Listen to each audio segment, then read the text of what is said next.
செங்கிஸ்கானுக்கான ஒரே வாரிசு நான் தான் உலகத்தையே திரும்பி பார்க்க வைத்த பிரெஞ்சு புரட்சி. ஆரியர் வருகை, இஸ்லாமியர் படையெடுப்பு. அந்த சொல்லாடலில் எத்தனை பெரிய அரசியல் இருக்கிறது என்று பார். இவன் வந்தால் வருகை, அவன் வந்தால் படையெடுப்பா என்ன? இப்ப இந்தியாவின் முக்கால் பகுதியை கட்டமைத்தவர் அக்பர் தான். என்னதான் அழகா இருந்தாலும் தாஜ்மஹால் ஒரு நினைவிடம் தான். ஒரு முஸ்லீம் அரசை தடுத்து நிறுத்தியது விஜயநகர பேரரசு என்னும் இந்து சாம்ராஜ்யம். நாயக்கர்கள் ஆட்சியிலே தான் பார்ப்பனர்களின் கொட்டம் தமிழ்நாட்டில் மிகுதியானது. இதை நாம் குறித்துக் கொள்ள வேண்டும். இவர்கள் ஒரு நாளும் உருப்படியாக ஆளமாட்டார்கள். இங்கே யாராவது தமிழ் பார்ப்பனர்கள், வேதம் அறிந்தவர்கள், சரியாக புரோகிதம் சொல்லுகிறவர்கள் இருந்தால் நீங்கள் சொல்லுங்கள், நான் கேட்டுக்கொள்கிறேன். இந்து முஸ்லிம் மோதல் ஏன் ஏற்படவில்லை என்று கேட்டால், முகலாய சாம்ராஜ்யம் தென்னாட்டில் விரிவடையவில்லை. அனைவருக்கும் என் அன்பு வணக்கம். நேருவினுடைய உலக சரித்திரத்தை தொடுவதற்கு முன்பு இன்றைய நிகழ்விற்கு தலைமையேற்றிருக்கிற வழக்கறிஞர் வீரவர்த்தினி அவர்களினுடைய உரையின் சில பகுதிகளை தொட்டு செல்ல வேண்டும் என்று தோன்றுகிறது. பெரியார் நூலக வாசகர் வட்டத்தின் 100வது வாழ்நாள் உறுப்பினராக வரதராஜன் இணைந்திருக்கிறார் என்று செய்தி அறிவித்தார்கள். 101வது உறுப்பினராக நான் என்னை இங்கு இணைத்துக் கொண்டேன்.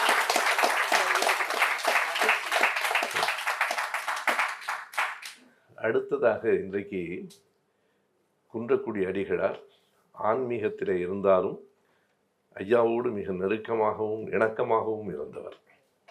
52 வரையிலே மிக கடும் போராட்டங்கள் நடைபெற்று 56வது ஆண்டு 2 பேரும் சந்தித்து பேசிய பிறகு சமூக மேம்பாட்டுக்கு இணைந்து செயல்படலாம் என்கிற முடிவுக்கு வந்த பெரியார் அவர்களின் சொற்களிலேயே சொல்ல வேண்டுமானால் குருமகா சன்னிதானம் குன்றக்குடி அடிகளார் அவர்கள். அதே போல இறுதி வரையில் எந்த கட்சியில் இருந்தாலும் இறுதி வரையில் பகுத்தறிவாளராக இருந்த நாவலர் நெடுஞ்செழியன் அவர்கள். 2 பேரினுடைய பிறந்த நாளும் இன்றைக்கு. நம்முடைய இந்து தமிழ் இசை என்றும் தமிழர் தலைவர் என்று ஐயா பெரியாரை பற்றி வெளியிட்டிருக்கிற அந்த நூல் காலங்கள் மாறுகின்றன. பெரியாரை பற்றி இந்து புத்தகம் வெளியிடுகிறது என்பதே ஒரு மகிழ்ச்சியானது தான். அதில் இன்றைய நாளேட்டில் அடிகளாரை பற்றிய கட்டுரையை வெளியிட்டிருக்கிறார்கள். தந்தை பெரியார் அவர்களின் சிலை எங்கே இருந்தாலும் கடவுள் இல்லை, கடவுள் இல்லை, இல்லவே இல்லை என்கிற அந்த முழக்கங்கள் கண்டிப்பாக இருக்கும். ஐயா பெரியார் அவர்களே ஒரு முறை சொல்லுகிறார், சிலையில் என் முகம் அவ்வளவு சரியா இல்லைன்னா பரவாயில்ல, குரங்கு மாதிரி இருந்தால் கூட பரவாயில்ல. ஐயா சொன்னது, முகம் எப்படி வேணாலும் இருக்கலாம், அந்த எழுத்து கவனமாக சரியாக இருக்கணும் என்று சொன்னவர். திண்டுக்கல் சிலையை குருமகா சன்னிதானம் திறக்க வேண்டும் என்று நண்பர்கள் போய் கேட்டபோது அடிகளார் சொல்லுகிறார், எனக்கு ஐயா சிலையை திறப்பதில் மகிழ்ச்சி தான், ஆனால் கடவுள் இல்லை, கடவுள் இல்லை என்று எழுதியிருப்பதை நான் திறப்பது சரியாக இருக்காது. இது பெரியாரிடம் சொல்லுகிற போது பெரியார் சொல்லுகிறார், அதை எடுத்து விடுங்கள், அவர் திறக்கட்டும், அவர் திறக்கட்டும். திண்டுக்கல்லில் மட்டும்தான் அந்த சிலைக்கு கீழ் அந்த வரிகள் இல்லை. அடிகளாருக்காக பெரியார் அந்த வரிகளை எடுத்துவிட சொன்னார் என்பது ஒரு வரலாற்று குறிப்பு. பல நேரங்களில் தந்தை பெரியார் அவர்கள் சீதாலட்சுமி ராமசாமி கல்லூரியிலே ஐயா அவர்கள் கலந்து கொள்ளுகிற போது, அது பார்ப்பனர்களால் நடத்தப்படுகிற கல்லூரி என்று நமக்கு தெரியும், கடவுள் வாழ்த்து பாடப்படுகிற நேரத்தில் ஐயா எழுந்து நிற்கிறார். வேண்டாம் அமருங்கள் என்று சொன்னபோது எழுந்து நிற்கிறார். தமிழ் வாழ்த்து பாடும்போது சிலர் அமர்ந்திருந்தார்களே, அப்படி இல்லை. பெரியார் எப்போதும் பண்பாளர். எழுந்து நிற்கிறார். அதற்கு பிறகு பேசுகிற போது இதெல்லாம் கடவுள் வாழ்த்தெல்லாம் என்னது என்று பேசுகிறார். ஐயாவிடத்தில் கேட்கிறார்கள், சீதாலட்சுமி ராமசாமி கல்லூரியிலே போய் நீங்கள் பேசுகிறீர்களே ஏன் என்று. பெரியார் சொல்லுகிறார், பெண்களுக்காக ஒருவன் கல்லூரி நடத்துகிறான், யாராக இருந்தாலும் நாம் என்ன செய்ய வேண்டும் என்று சொல்லுகிறோமோ அதை ஒருவன் செய்கிறான் என்றால் யாராக இருந்தாலும் நாம் மதிக்க வேண்டும். அதை விட பெருமை வேற என்ன இருக்கிறது? அவர்களுக்கு நாம் ஆதரவாக இருக்க வேண்டும் என்று சொல்லுகிறார்.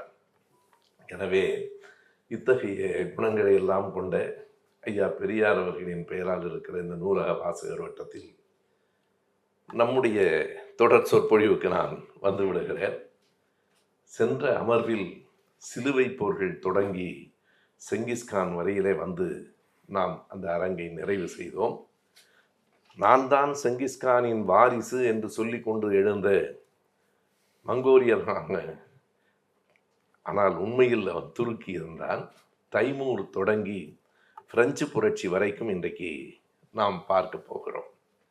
செங்கிஸ்கானுக்கான ஒரே வாரிசு நான் தான் என்று எழுந்தவன் தான் தைமூர்.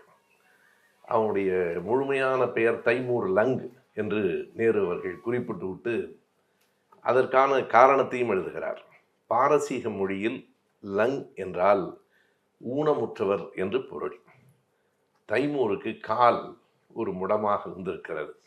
எனவே ஒரு மாற்றுத்திறனாளியாகத்தான் அவன் இருந்திருக்கிறான். தைமூர் லங் என்கிற அவனிலிருந்து இன்றைய நிகழ்வு தொடங்குகிறது. தைமூர் நான் செங்கிஸ்கானுக்கு வாரிசு என்று சொன்னாலும் அவன் மங்கோலியனும் இல்லை, செங்கிஸ்கானினுடைய மதத்தை சார்ந்தவனும் இல்லை. சென்ற தரம் முறைதான் பேசுகிற போது சொன்னேன், செங்கிஸ்கான் முஸ்லீம் என்று பலரும் கருதி கொண்டிருக்கிறார்கள். இல்லை, அவர் சிலாமியம் என்கிற மதத்தை சார்ந்தவர். தைமூர் ஒரு துருக்கி நாட்டை சேர்ந்தவர், ஒரு டர்க் என்று எழுதுகிறார் நேரு, துருக்கியை சார்ந்தவர். ஆனாலும் ஏன் தன்னை செங்கிஸ்கானின் வாரிசு என்று சொல்லிக் கொண்டான் என்றால், செங்கிஸ்கான் தான் போர்க்களத்தில் பெயர் பெற்ற கதாநாயகனாக இன்றைக்கு இருந்தான். ஒரு மிகப்பெரிய ஒரு படை நடத்தி செல்லுகிற தலைவனாக இருந்தான். எனவே அவனைப் போலவே நான் தான் என்று இவன் தொடங்கினான். அது உண்மைதான். ஆனால் ஒரு சின்ன வேறுபாடு இருந்தது. செங்கிஸ்கானும் பல அழிவுகளை ஏற்படுத்தினாலும் கூட தைமூர் அளவுக்கு ஒரு கொடுமைக்கார அரசனை வரலாறு இனி பார்க்க முடியாது என்றுதான் நேரு எழுதுகிறார். ஆங்கிலத்திலே ஒரு சொல் உண்டு, சாடிஸ்ட் என்று. அதற்கு நேர் பொருளாக விளங்கக்கூடியவன் தைமூர் தான் என்கிறார். இந்தியாவுக்கு வருவதற்கு அவன் மிகவும் யோசிக்கிறான். என்ன காரணம் என்றால், இந்தியாவின் வெயிலை உங்களால் தாங்க முடியாது என்று எல்லோரும் சொல்கிறார்கள். அதற்கு பிறகு சமாதானமாக தைமூர், பரவாயில்லை, நான் இந்தியாவுக்கு போய் ஒரு கொஞ்ச நாளாவது இருந்துவிட்டு அந்த நாட்டை வெற்றி கண்டுவிட்டு தான் வர வேண்டும் என்று போர் தொடுத்து வருகிறான். தைமூரினுடைய கொடூரமான குணத்திற்கு ஜவஹர்லால் நேரு அவர்கள் 2 எடுத்துக்காட்டுகளை சொல்வார். ஒரு மனித மனம் எவ்வளவு கொடூரமாக இருந்திருக்கிறது என்பதற்கு அதை சொல்லுவார். என்ன என்றால், தைமூருக்கு பிடித்த விளையாட்டு 2000 மண்டையோடுகளை கோபுரமாக அடுக்கி பார்த்து ரசிப்பது. மண்டையோடுகளை அடுக்கி பார்ப்பது என்பதில் தான் தைமூருக்கு பெரிய மகிழ்ச்சி இருந்திருக்கிறது. இன்னும் வேண்டும், இன்னும் வேண்டும் என்று மண்டையோடுகளை கொண்டு வர சொல்லி அவற்றை கோபுரம் போல அடுக்கி பார்த்து ரசித்து சிரிக்கிற ஒரு மனம் ஒருவனுக்கு இருந்திருக்கிறது என்பதே வியப்பாக இருக்கிறது. அதை காட்டிலும் இன்னொன்றையும் அவர் சொல்லுவார். எதிரி நாட்டிலே இருந்து கைப்பற்றப்பட்ட அந்த போர் வீரர்களை அடிமைகளாக நடத்துவது என்பது பழைய மரபாக இருந்தது. அப்படி கூட அல்ல, அவர்களை எல்லாம் ஒரு சுவர் ஓரமாக நிறுத்தி ஒருவர் தோள் மீது ஒருவனை ஏற சொல்லி, எதற்கு என்று அந்த தளபதிகளுக்கே தெரியாது, எதற்கு இப்படி மனிதர்களை வரிசையாக நிற்க சொல்லி ஒருவர் மீது ஒருவர் நிற்க சொல்கிறான் என்று எல்லோரும் நின்றதற்கு பிறகு பக்கத்திலே ஒரு சுவர் வைத்து அதை அப்படியே மூடிவிடுங்கள் என்று சொல்லியிருக்கிறான். நாம் ஹிட்லரை தான் பல நேரங்களில் சொல்லுகிறோம், ஹிட்லருக்கெல்லாம் முந்திய, ஹிட்லரை விட மிஞ்சிய கொடுமைக்காரர்கள் உலகத்திலே இருந்திருக்கிறார்கள். ஆனால் அந்த தைமூர் நீண்ட காலம் வாழவில்லை. மிக கூடுதலாக உலகம் முழுவதையும் தன்னுடைய ஆளுமைக்குள் கொண்டு வந்து விட வேண்டும் என்று நினைத்த தைமூர் மிக குறைந்த வயதில் 60 வயதுக்கு உள்ளாகவே 1405 ஆண்டு இறந்து போய்விட்டான் என்பதிலே இருந்து நம்முடைய இன்றைய பொழிவு தொடங்குகிறது. இன்றைய அமர்வில் ஏறத்தாழ 6-7 பகுதிகளை பற்றி நாம் பார்க்க இருக்கிறோம். மங்கோலிய அரசுகளினுடைய சீர்குலைவு, அதுதான் இன்றைக்கு நமக்கு தொடக்கம். மங்கோலிய அரசுகளின் சீர்குலைவு, இந்தியாவிலும் ஐரோப்பாவிலும் நடைபெற்ற மத சீர்திருத்தங்கள், சீனா, ஜப்பான் போன்ற நாடுகளில் ஏற்பட்ட மாற்றங்கள், குறிக்கத்தக்க மஞ்சு வம்சம், மஞ்சு டைனஸ்டி என்று சொல்லுகிற அந்த மஞ்சு வம்சத்தினுடைய அரசர்கள் சீனாவில் எப்படி இருந்தார்கள், ஜப்பானில் என்று அது பற்றிய செய்திகள். அதற்கு பின்னால் மிக கவனமாக 3-4 செய்திகளை மிக விரிவாக எழுதுகிறார். முகலாய பேரரசின் வரலாறு முழுவதும் ஏறத்தாழ 25-30 பக்கங்களில் எழுதப்பட்டிருக்கிறது. அங்கே முகலாய பேரரசு இந்தியாவிலே, தில்லியிலே ஆட்சி புரிந்த போது தென்னாட்டில் இருந்த விஜயநகர பேரரசு, பிறகு உலக அளவில் ஏற்பட்ட இங்கிலாந்தில் தொடங்கிய அந்த தொழில் புரட்சி, உலகத்தையே திரும்பி பார்க்க வைத்த பிரெஞ்சு புரட்சி வரைக்கும் இந்த 6-7 பகுதிகளை இன்றைக்கு நாம் 1 மணி நேரத்தில் பார்த்து விட முடியாது. நானே இதில் இந்த விஜயநகர பேரரசு நாயக்கர் காலம் பற்றி தனியாகவும், பிரெஞ்சு புரட்சியில் வால்டேர் ரூசோ என்கிற தலைப்பில் தனியாகவும், இந்த தலைப்புகளில் மட்டும் ஒவ்வொரு மணி நேரம் உரையாற்றி இருக்கிறேன். நாயக்கர் காலம் இங்கே தான், இதே அரங்கில் தான் பேசினேன். பிரெஞ்சு புரட்சியை பற்றி திருச்சியில் அறிவாலயத்தில் பேசினேன். எனவே ஒரு குறிப்பிட்ட தலைப்பில் 1 மணி நேரம் நானே உரையாற்றி இருக்கிறேன். இப்போது 6-7 பகுதிகளை சேர்த்து 1 மணி நேரம்தான் ஒதுக்க முடியும் என்பதற்கு என்ன காரணம் என்றால், தொடர்ந்து 100 வாரங்களுக்கு நானும் பேசி கொண்டிருக்க முடியாது, நீங்களும் கேட்டுக்கொண்டிருக்க முடியாது என்பதனாலே இன்றைக்கு தைமூர் தொடங்கி பிரெஞ்சு புரட்சி வரைக்கும் ஏறத்தாழ 6-7 பகுதிகளாக பிரித்து கொண்டு தொட்டு காட்டுகிற ஒரு பறவையின் பார்வையில் தான் நம்முடைய இந்த நிகழ்வு அமையும். இதற்கான காரணம் என்ன என்றால், மற்றவைகளை தொடர்ந்து நம் பிள்ளைகள் எல்லோரும் படிக்க வேண்டும் என்பதுதான். எல்லாவற்றையும் கேட்க வேண்டும் என்பதல்ல, கேட்டுக்கொண்டு படிக்க தொடங்க வேண்டும். படிக்க தூண்டுவதுதான் இந்த தொடர் சொற்பொழிவினுடைய நோக்கம். இன்னொரு செய்தி, நான் நினைத்தபடி இந்த 6-7 பகுதிகளையும் இந்த அமர்வில் நிறைவு செய்தால், நேரு அவர்கள் எழுதியிருக்கிற உலக சரித்திரத்தின் பகுதி 1 நிறைவடைகிறது. ஏறத்தாழ 750 பக்கங்களை நாம் 5 அமர்வுகளில் நிறைவு செய்திருக்கிறோம். பகுதி 2ம் 750 பக்கங்களை கொண்டவை. ஆனால் அவை பெரும்பாலும் நாம் அறிந்த சரித்திரங்கள், ஆங்கிலேயர்கள் காலத்தை சார்ந்தது. எனவே அதை 3 அல்லது 4 அமர்வுகளில் கூட நாம் நிறைவு செய்ய முயற்சி செய்யலாம். நல்லது. இந்த மங்கோலிய அரசுகள் சீர்குலைந்ததற்கு பிறகு நாடுகளில் பல மாற்றங்கள் உலகம் முழுவதும் நிகழ்ந்தன. அவற்றுள் குறிக்கத்தக்க மாற்றம் மத அடிப்படையில் எழுந்த மாற்றம்தான். மதங்கள் ஒரு குலைவுக்கு உள்ளாகின. குறிப்பாக சொல்ல வேண்டுமென்றால், இந்தியாவிலும் மதங்களில் பல மாற்றங்கள் வந்திருக்கின்றன. அதை சொல்லுவதற்கு முன்பு மிகப்பெரிய உலக அளவிலான மாற்றம் கிறிஸ்தவ மதம் உடைந்தது தான். த ரோமன் கேத்தலிக் என்பதிலே இருந்து பிரிந்து புராட்டஸ்டன்ஸ் என்கிற, புராட்டஸ்ட் என்றால் புரொட்டஸ்ட் என்கிற சொல்லிலிருந்து வருகிறது, எதிர்ப்பாளர்கள். அப்படி எதிர்க்கிறவர்கள் தொடங்கி ஒரு பெரிய மதம் உலக அளவிலேயே 2ஆக உடைந்ததற்கு பிறகு புராட்டஸ்டன்ட் மேலும் பல கூறுகளாக உடைந்திருக்கிறது. அது வேறு.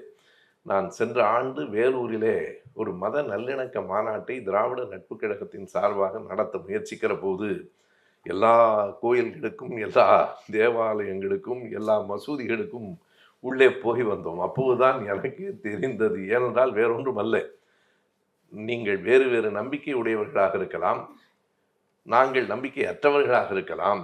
ஆனாலும் எல்லோரும் சேர்ந்து ஒரு மதவாதம் உள்ளே வந்து விடாமல் சமூக நீதிக்கு உழைக்க வேண்டும் என்பதற்காக அந்த மாநாட்டை நடத்தினோம். பஞ்சாபிலிருந்து சீக்கிய தலைவர்கள் கூட வந்து கலந்து கொண்டார்கள். இந்துக்கள் இந்துக்களாக இருங்கள், கிறிஸ்தவர்கள் கிறிஸ்தவர்களாக இருங்கள், முஸ்லீம்கள் முஸ்லீம்களாக இருங்கள், நாங்கள் பகுத்தறிவாளர்களாக இருக்கிறோம், ஆனால் சேர்ந்து பாடுபடுவோம் என்று திராவிட நட்பு கழகத்தினுடைய தலைவர் சிங்கராயர் அவர்கள் 2-3 மாதம் தொடர்ந்து முயற்சி செய்து அந்த மாநாட்டை நடத்துகிற போதுதான் புராட்டஸ்டன்ட் என்கிற ஒரு பிரிவுக்குள் இத்தனை உட்பிரிவுகள் இருக்கின்றன என்பது எனக்கு தெரியும். அந்த புராட்டஸ்டன்ட் என்கிற அந்த ஒரு எதிர்குணமுள்ள, ஒரு போர்க்குணமுள்ள, இன்னமும் சொன்னால் ஒரு கலகக்கார ஒரு அமைப்பு தொடங்கியது 1517. 1405 தைமூர் இறந்து போய்விட்டார். அதற்கு பிறகு ஒரு நூற்றாண்டினுடைய வரலாற்றை நான் வரிசையாக சொல்லவில்லை. மங்கோலிய அரசுகள் சீர்குலைந்தன, நாடுகளில் பல மாற்றங்கள் வந்தன. நேரு அவர்கள் எல்லாவற்றையும் எழுதுகிற போதே ஒரு கதை சொல்லுவது போல சொல்லுகிற ஆற்றல் அவருக்கு இருக்கிறது. என்ன சொல்லுவார் என்றால், நாம் சீனாவுக்கு புறப்படுவோம், வழியில் கொஞ்சம் கொரியாவில் தங்குவோம், அதற்கு பிறகு ஜப்பானையும் பார்த்து விடுவோம் என்பது போல அவர் எழுதுவார். அப்படி இங்கிலாந்திலே நடைபெற்ற அந்த மாற்றம் 1517 மார்ட்டின் லூதர் தான் அதை தொடங்குகிறார். லூத்தரனிசம் என்று இன்றைக்கும் சொல்லுவார்கள். மார்ட்டின் லூதர், ஜான் கால்வின் என்கிற 2 பேர் தான் முன்னணியில் நின்று அந்த ரோமன் கேத்தலிக் என்கிற அந்த மதத்தில் ஒரு பிளவை ஏற்படுத்தினார்கள். அவர்கள் முன்வைத்த வாதம் அடிப்படையில் எது என்று நாம் பார்க்க வேண்டும். அதாவது ரிஜெக்ஷன் ஆஃப் த அத்தாரிட்டி என்று அவர்கள் சொன்னார்கள். ஒரு அதிகாரத்தை மறுப்பது, அதிகாரத்தை உடைப்பது. அப்படியானால் எந்த தலைமையும் வேண்டாமா? Bible is the sole authority என்று அவர்கள் சொன்னார்கள். நாங்கள் பைபிளை மட்டுமே முழுமையாக நம்புகிறோம், மத குருமார்களை அல்ல. அது மதத்துக்கு எதிரானது அல்ல, மத குருமார்களுக்கு எதிரானதாக அது அமைந்தது. அந்த போராட்டம் அங்கே தொடங்கிற்று என்றாலும் உலகம் முழுவதும் 2 பிரிவுகளாக இன்றைக்கும் நாம் கிறிஸ்தவ மதம் இருப்பதை பார்க்கிறோம். சில நேரங்களில் நான் பார்த்திருக்கிறேன், ரோமன் கேத்தலிக், புராட்டஸ்டன்ட் 2 அமைப்பை சார்ந்தவர்களும் கல்வி நிறுவனங்களை நடத்துகிறார்கள். இந்த கல்வி நிறுவனத்திற்கு இந்து மதம், இஸ்லாம் மதத்தை சார்ந்தவர்களுக்கு கூட எளிதில் இடம் கிடைத்துவிடும். ஒரு மதத்தை சார்ந்தவர்கள் இன்னொரு கிறிஸ்தவ மதத்தின் இன்னொரு பிரிவை சேர்ப்பதற்கு மிகவும் தயங்குகிறார்கள். இன்றைக்கு கொஞ்சம் நிலைமைகள் மாறிக்கொண்டிருக்கின்றன. எனவே 1517 அப்படி ஒரு போராட்டம் தொடங்கினாலும் அது முழுமை பெற்றது 1540 45 வரைக்கும். அந்த 5 ஆண்டுகள் முழுக்க முழுக்க இந்த புராட்டஸ்டன்ட் என்கிற மதம் வலிமை பெற்று நாடு முழுவதும் பரவிற்று என்பது. அதே போல இந்தியாவிலும் மத சீர்திருத்தங்கள் தொடங்கின. எப்படி என்றால், இஸ்லாம் உள்ளே வருகிற போது 2 முரண்பட்ட நிகழ்வுகள் ஏற்பட்டன என்று நேரு எழுதுவார். ஒன்று, இஸ்லாம் என்று இன்னொரு மதம் வருகிறது, எனவே நாம் இந்த இந்து மதத்தில் கடுமையாக கெட்டியாக பற்றி கொள்ள வேண்டும் என்கிற போக்கு ஒரு புறமும், இந்து மதத்தையும் நாம் சீர்திருத்தியாக வேண்டும், நம்மிடத்தில் இருக்கிற குறைகளால் தான் இன்னொரு மதத்துக்கு மக்கள் போகிறார்கள் என்கிற இன்னொரு சிந்தனையும் வந்தது. இரண்டும், ஒன்று பழமைவாதம் இறுகிற்று, இன்னொன்று புதிய மாற்றங்கள் நேர்ந்தன. அப்படி புதிய மாற்றங்களை முன்மொழிந்தவர்கள் என்று ஒரு பட்டியல் தருகிறார். அதில் தென்னிந்தியாவில் இருக்கிற ராமானுஜரிலிருந்து தொடங்குகிறார். ராமானுஜர், சங்கரர், ராமானுஜரிலே சங்கரர் என்பவர் ஆழமான அந்த மதம் சார்ந்தவராக இருந்தார். அதை உடைத்து இவர் கொண்டு வந்த அந்த அத்வைதம் என்பதை மாற்றி அந்த வசிஷ்டாவைதம் என்கிற ஒரு புதிய கோட்பாட்டை கொண்டு வந்த ராமானுஜர். பலரும் இன்றைக்கும் கேட்டுக்கொண்டிருக்கிறார்கள், கலைஞர் ஏன் ராமானுஜரை பற்றி ஒரு நாடகம் எழுதினார் என்று. அந்த ராமானுஜரினுடைய தொடக்க வரி பாடல்களை கேட்டால் அதற்குள் கலைஞர் இருக்கிறார் என்று தெரியும். நான் அதற்குள் போகவில்லை, நீங்கள் அதை கேட்டு பாருங்கள். எனவே ராமானுஜரில் இருந்து தொடங்கி மிக குறிப்பாக நேரு அவர்கள் கஃபீர் பற்றி எழுதுகிறார்.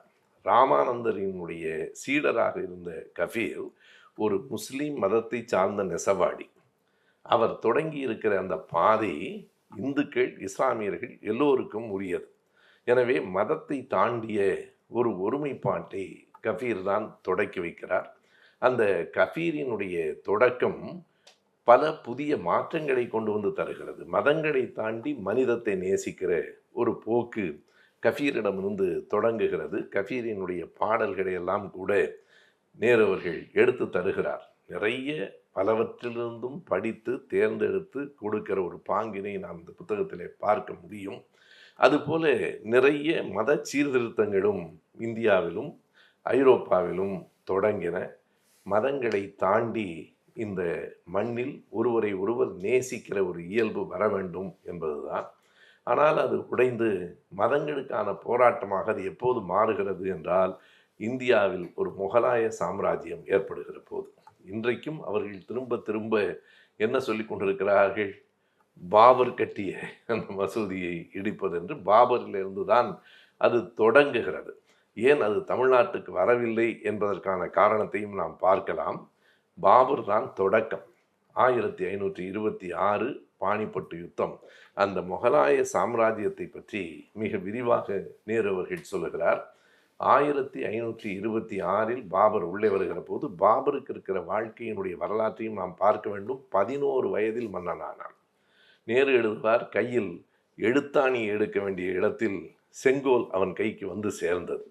எனவே ஒரு தேசத்தினுடைய மன்னனானான். இருந்தாலும் அவனுக்கு மற்ற நாடுகளை எல்லாம் வெற்றி பெற வேண்டும் என்கிற எண்ணம் வந்தது.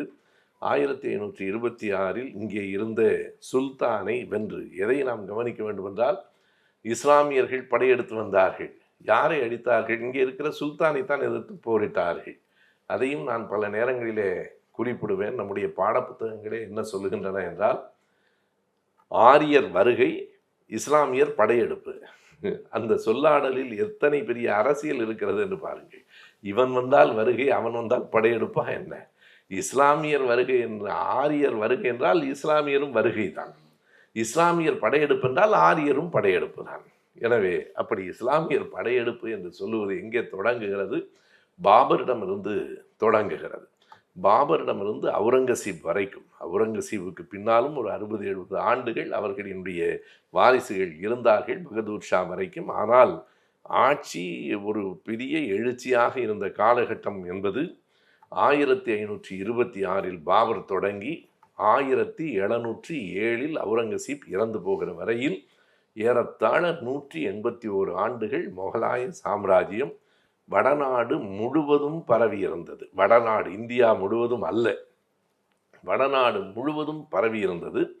அவ்வளவு பெரிய வெற்றியை பெற்ற பாபர் 4 ஆண்டுகள் தான் அரசிலே இருந்தார். 1530 இறந்து போய்விட்டார். அதற்கு பிறகு அவருடைய மகன் ஹுமாயூன் ஆட்சிக்கு வந்தார். மொத்தம் முகலாய சாம்ராஜ்யத்திலே 6 பெரிய சக்கரவர்த்திகள் என்று சொல்லுவார்கள். ஒருவர் பாபர், ஹுமாயூன், அக்பர், அது ஜஹாங்கீர், ஷாஜஹான், அதற்கு பிறகு அவுரங்கசீப் என்பது அந்த வரிசை. முகலாய சாம்ராஜ்யம் பற்றி ஏராளமான புத்தகங்கள் இருக்கின்றன, எல்லா கோணங்களிலும் இருக்கின்றன. அவுரங்கசீபை பற்றி தான் கூடுதலாக புத்தகங்கள் இருக்கின்றன. அவுரங்கசீபை பற்றி நேருவே எழுதுகிற போது என்ன எழுதுகிறார் என்றால், அவர் எளிமையாக இருந்தார், ஆனாலும் அவர் ஒரு மத வெறியர் என்று நேரு எழுதுகிறார். அதை மறுத்து பல நூல்கள் வந்திருக்கின்றன. அவுரங்கசீப் அப்படி ஒன்றும் மதவெறியனாக இல்லை என்பது அது ஒரு விவாதத்துக்கு உரியது. எனவே 4 ஆண்டுகள் மட்டுமே இருந்த பாபர் இறந்து போய்விட்டார். இந்த முகலாய சாம்ராஜ்யம் பற்றிய சில செய்திகளை கொஞ்சம் கூடுதல் நேரம் எடுத்து நாம் பகிர்ந்து கொள்ள வேண்டும். அடுத்து வந்த ஹுமாயூன் 10 ஆண்டுகள் ஆட்சியில் இருந்தார். ஆனால் 1540 30லிருந்து 40 வரைக்கும் 1540 பீகாரில் இருந்த ஒரு ஆப்கன் அரசனாலே அவன் விரட்டப்பட்டு விட்டான். ஷேர்ஷா என்று பெயர். விரட்டப்பட்டதற்கு பிறகு ஹுமாயூன் பாலைவனங்களிலே ஒரு அகதியாக சுற்றி திரிந்தார். ஒரு பெரிய செய்தி என்னென்றால், ஆதரிக்க கூட ஆள் இல்லாமல் அகதியாக பாலைவனங்களிலே ஹுமாயூன் சுற்றி திரிந்த போது அவனுக்கு பிறந்த குழந்தை தான் இந்தியாவை 50 ஆண்டுகள் ஆண்டது. அந்த குழந்தையின் பெயர் அக்பர். அக்பர் பிறந்தது ஒரு அரசனின் மகனாக அல்ல, ஒரு நாடோடியின் மகனாக. பாலைவனங்களிலே அலைந்து கொண்டிருந்த போது அந்த குழந்தை 1542 அக்பர் என்கிற குழந்தை பிறந்தது. அதற்கு பிறகுதான் மத்திய ஆசியாவிலே இருக்கிற ஒரு இஸ்லாமிய நாடு அவர்களுக்கு அடைக்கலம் கொடுத்தது. அந்த நாட்டில் நீங்கள் எண்ணி பார்க்க வேண்டும், 1540 விரட்டப்பட்ட ஹுமாயூன் 42 ஒரு குழந்தையும் பெற்றெடுத்து ஒரு நாட்டில் அடைக்கலமும் பெற்று 14 ஆண்டுகள் அங்கே படையை திரட்டி 1556 மறுபடியும் படையெடுத்து வந்து இந்த ஆப்கன் மன்னனை விரட்டிவிட்டு தான் அரசவையிலே மன்னனாக அமர்ந்தான். எத்தனை ஆண்டுகளுக்கு பிறகு? 16 ஆண்டுகளுக்கு பிறகு. பொதுவாக வனவாசம் என்பது கூட 14 ஆண்டுகள் என்று தான் சொல்லுவார்கள். ஆனால் ஹுமாயூன் 16 ஆண்டுகள் நாட்டை விட்டு வெளியில இருந்தான். 16 ஆண்டுகளுக்கு பிறகு அந்த வாழ்க்கையும் வரலாறும் எப்படி இருக்கிறது என்பதற்காக நான் சொல்லுகிறேன். எண்ணி பார்க்க முடியாத சில திருப்பங்கள். ஹுமாயூன் 16 ஆண்டுகள் போராடி படை திரட்டி அங்கே இருந்து வந்து மறுபடியும் வெற்றி பெற்று அரசனாக அமர்ந்த 5வது மாதத்தில் அவன் எப்படி இறந்து போனான் என்பதுதான் விந்தையான செய்தி. நான் பல நேரங்களில் பல கூட்டங்களில் சொல்லியிருக்கிறேன். காலமெல்லாம் போர்க்களத்தில் இருந்த அலெக்சாண்டரும் நெப்போலியனும் போர்க்களத்தில் சாகவில்லை. 2 பேரும் காய்ச்சலிலும் வயிற்று வலியிலும் செத்து போனார். காலமெல்லாம் போர்க்களத்தில் இருந்தவர்கள். போரே கூடாது என்று சொன்ன காந்தியால் துப்பாக்கியால் சுட்டு கொல்லப்பட்டார். இதுதான் ஒரு வரலாற்றின் விந்தை. அதே போல ஹுமாயூனுடைய வாழ்க்கை முடிந்த விதம் இருக்கிறது பாருங்கள். 16 ஆண்டு போராட்டத்துக்கு பிறகு மறுபடியும் அந்த அரியணையை கைப்பற்றி அமர்ந்து 5 மாதங்களில் மாடிப்படிகளிலிருந்து இறங்கும் போது தடுக்கி விழுந்து ஹுமாயூன் இறந்து போனான். தடுக்கி கீழே விழுந்தான், தலையிலே அடிபட்டது, ஹுமாயூன் இறந்து போனான். யாரும் எதிர்பார்க்காத ஒரு முகலாய சாம்ராஜ்யம் இப்படி குலைந்து போயிற்று என்பதே மிகப்பெரிய செய்தியாக. ஹுமாயூன் இறந்ததற்கு பிறகு அக்பர் ஆட்சிக்கு வருகிறார். அக்பருக்கு என்ன வயது என்று எண்ணி பாருங்கள். 42 தான் அவர் பிறந்தார். 56 14 வயதில் அக்பர் ஆட்சி கட்டிலுக்கு வந்தார். யாரும் எதிர்பார்க்க முடியாது. 50 ஆண்டுகள் இந்தியாவை ஆண்டவர் அக்பர் தான். 50 ஆண்டுகள் இந்தியா என்றால் ஏறத்தாழ இன்றைக்கு இருக்கிற இந்தியாவின் முக்கால் பகுதியை கட்டமைத்தவர் அக்பர் தான். வெள்ளைக்காரர்கள் தான் இன்றைக்கு இருக்கிற இந்தியாவோடு சேர்த்து பாகிஸ்தான், ஆப்கானிஸ்தான், பர்மா, இலங்கை எல்லாவற்றையும் சேர்த்து இந்தியா என்று ஆக்கினார்கள். ஆனால் அதற்கு முன்பே ஏறத்தாழ இன்றைய இந்தியாவின் முக்கால் பகுதியை கட்டமைத்தவர் அக்பர் தான். அக்பரை தாண்டி விரிவு செய்தவர் அவுரங்கசீப். அக்பர் 1556 இருந்து 1605 வரைக்கும் ஏறத்தாழ 50 ஆண்டுகள் ஒரு மிகப்பெரிய ஆட்சியை, ஒரு பேரரசை, சாம்ராஜ்யம் என்று சொல்லுகிற அரசை நிறுவினார். அக்பரினுடைய காலம் பற்றி ஏராளமான விமர்சனங்கள் கொண்ட வரலாற்று நூல்கள் வந்திருக்கின்றன. அக்பரை பற்றியும் 2 கருத்துகள் உண்டு. அக்பரினுடைய மதம் சார்ந்த பார்வை எப்படி இருந்தது? அக்பர் எல்லோரையும் தழுவி கொண்டு போக வேண்டும் என்று நினைத்தார். ஜிசியா என்கிற இந்துக்களுக்கு மட்டும் விதிக்கப்படுகிற வரியை அவர்தான் நீக்கினார். அக்பர் அவருடைய காலத்திலே கலைகளுக்கும் ஒரு தனி இடத்தை கொடுத்தார். தான்சேன் என்கிற அந்த இசை கலைஞன் அக்பர் காலத்திலே வாழ்ந்தவன் தான். அக்பரினுடைய காலம் என்பது போர்கள் குறைவாக இருந்த, மக்களை அரவணைத்து சென்ற ஒரு காலம்தான். இறுதியாக அவர் புதிய மதத்தையே உருவாக்கினார். நமக்கு தெரியும், தீன் இலாஹி என்று அதற்கு பெயர்.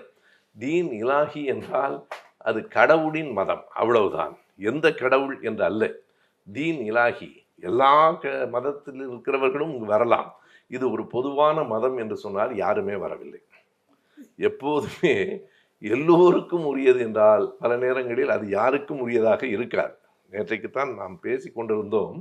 நண்பர் பெரியார்தாசன் தான் சொல்லுவார் வேடிக்கையாக மேடையில், ஒருவனை பார்த்து உனக்கு என்ன வேலை தெரியும் என்று கேட்டால், என்ன வேலைனாலும் செய்வேன் என்று யார் சொல்லுகிறானோ அவனுக்கு எந்த வேலையும் தெரியாது என்று சொல்லுவார்.